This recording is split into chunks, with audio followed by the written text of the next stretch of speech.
సారి phone call వచ్చినప్పటికీ నేను ఒక 6-7 months సోబర్ గా ఉన్నాను. నేను ఆడలే గ్యాంబ్లింగ్ నుంచి, వద్దు మనం దూరం ఉండాలి అని చెప్పి. ఫ్యామిలీ ఫ్రెండ్స్ అందరు ఎఫెక్ట్ అయిపోయారు. అప్పటికి నాకు మ్యారేజ్ అయిపోయింది. మా వైఫ్ కి తెలియదు నేను గ్యాంబ్లింగ్ ఆడుతున్నానని. అప్పటి వరకు నేను కవర్ చేస్తున్నాను.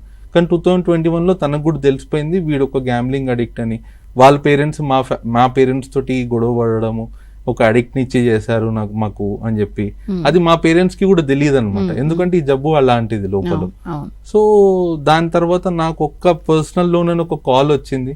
నేను మళ్ళీ లోన్ డబ్బులు తీసుకొని మళ్ళీ బ్యాక్ టు గేమ్కి వెళ్ళిపోయాను నేను. ఈసారి ఎవరు తెలియదు, ఈసారి నాకు అప్పులు లేవు, ఈసారి నేను చాలా స్ట్రాటజీగా ఆడతాను, చిన్న అమౌంట్స్ తోటి ఆడతాను. అట్లా మెల్లిమెల్లిగా చేస్తూ 2023 వచ్చేసరికి ఇంకా నేను ఏదైతే కోల్పోయానో దానికి డబుల్గా చేసేసాను. ఇంకా ఇప్పుడు మీకు పిల్లలు ఎవరైనా ఉన్నారా? నాకు ఒక బేబీ ఉంది. కానీ ఆ బేబీ పుట్టిన సమయంకి కూడా నేను ఒక హార్డ్ కోర్ గ్యాంబ్లర్ లాగా ఉన్నాను అనమాట. లైక్ ఆ జస్ట్ ఒక హాస్పిటల్ ఉన్న డేసే నేను ఒక అరెస్ట్ చేసినట్టు, లైక్ నేను ఆ హాస్పిటల్ ఉండాలి కాబట్టి ఉన్నాను. కానీ దాని తర్వాత నేను ఆఫీస్కి అని చెప్పడము, నేను గోవాకి వెళ్ళిపోవడము, లేకుంటే నేను ఎప్పుడు ఎక్కడి నుంచైనా ఆడాలి అనేది నా 24/7 రోల్ అనమాట.